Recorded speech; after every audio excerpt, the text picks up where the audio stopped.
कयास लगाए जा रहे हैं कि कांग्रेस बहुजन समाज पार्टी और समाजवादी पार्टी को एक साथ लाने की कोशिश में है, क्या बात है? देखिए, कांग्रेस की जहां तक बात है, ना ही भारतीय जनता पार्टी के विरोध में,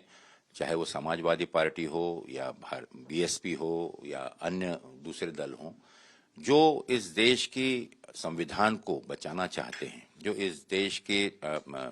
लोकतंत्र को सही सलामत और मजबूत करना चाहते हैं, उन सब लोगों को साथ लेने की जिम्मेदारी इंडिया गठबंधन के सभी घटक दलों की है, सिर्फ कांग्रेस की अकेले की नहीं है। और मुझे विश्वास है कि राष्ट्रीय स्तर पर काफी जिम्मेदार नेताओं को साथ में लाकर एक कोऑर्डिनेशन समन्वय समिति बनाई है, जो इस पर अध्ययन ही नहीं बल्कि कार्य भी कर रही है। और वो सतत संपर्क में सभी लोगों के साथ में होना चाहिए, क्योंकि बिना संपर्क और समन्वय और बिना संवाद के कोई बात बन नहीं सकती।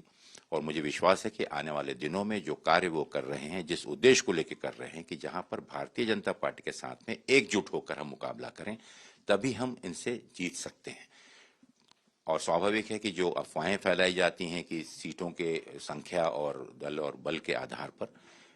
ये तभी आप माने जब इंडिया गठबंधन का फाइनल डिक्लेरेशन हो। और मुझे विश्वास है कि जो अथक परिश्रम हमारे शीर्ष नेतृत्व ले रहा है,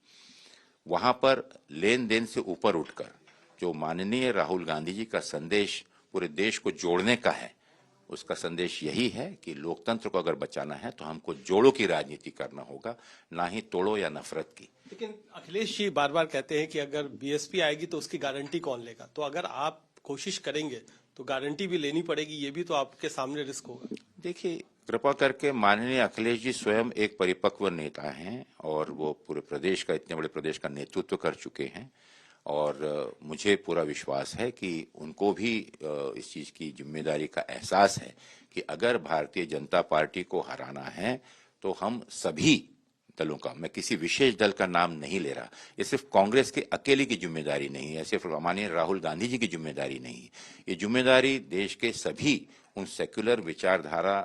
पर विश्वास करने वाले लोगों की जिम्मेदारी है। ये जिम्मेदारी संविधान की जो आज स्थिति हो रही है, जिस प्रकार से पार्लियामेंट हाउस को और इलेक्टोरल प्रोसीजर, जो चुनावी राजनीति है, उसमें जिस प्रकार का लोग बदलाव और एक छल देख रहे हैं, अगर इन सब से हमको बचना है और आने वाली पीढ़ी को अगर हमको सुरक्षित रखना है और उनको लोकतंत्र और संविधान के बारे में गर्व से अगर बताना है, तो आने वाले समय में इस देश में जो एक अनकही आपातकालीन स्थिति से अगर उभरना है, जिससे कोई एक व्यक्ति या कोई एक दल प्रभावित नहीं है, पूरे देश के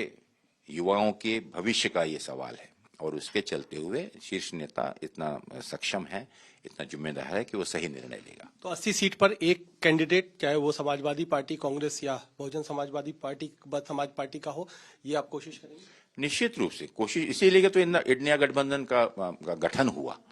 और इसके चलते हुए कोशिश यही है कि हर भारतीय जनता पार्टी के उम्मीदवार के सामने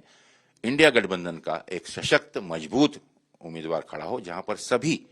जो गठबंधन के घटक दल हैं वो मिलकर उसका साथ दें और उसे मजबूती के साथ जिताएं। एक लाइन में आखिरी सवाल की, क्या इंडिया गठबंधन में आप चाहेंगे कि बीएसपी भी शामिल हो जाए? अब जब मैंने कहा कि बीएसपी अगर लोकतंत्र पर को मजबूत करना चाहती है, बीएसपी अगर इस देश के संविधान को बताना चाहती है,